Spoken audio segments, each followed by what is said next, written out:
You're watching MSNBC. Well, crossing the line, you tell me. Barbie and Ken, move on over. Make room for Dexter, the serial killer.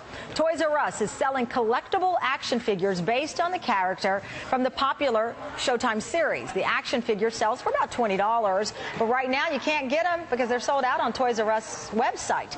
In the series, Dexter is a family man who's a forensic expert by day, but by night he turns into a vigilante, stalking and murdering people he believes deserves to be offed.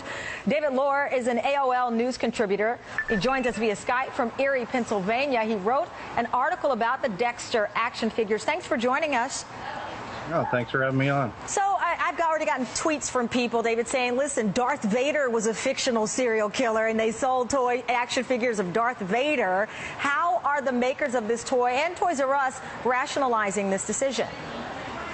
Well, you know, when we spoke with them yesterday, they said they put it on the shelf specifically for collectors 18 and up.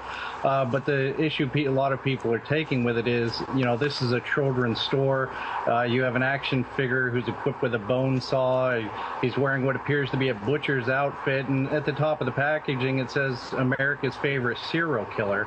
So, you know, a lot of people are concerned what type of message is that sending to the children who go in these stores.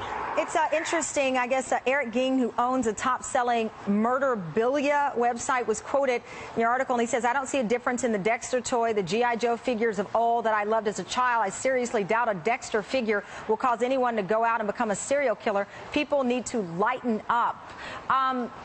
You know, you've brought this up. Have you heard from parents or other people who are really seriously concerned about this?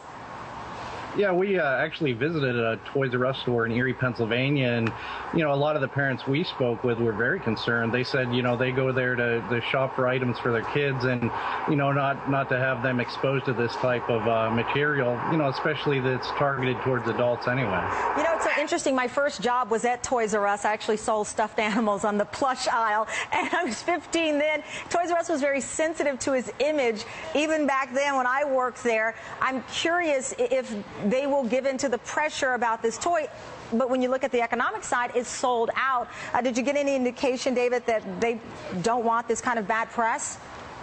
The only thing they would say to us is once it's out of the inventory, they weren't going to restock it again. So, you know, it doesn't sound like they're going to pull it off the shelves. It sounds like they're just going to wait till they sell out of them.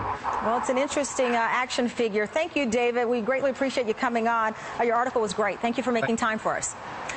So you tell me, crossing the line, go to Tamron.msnbc.com to vote or Twitter me your response.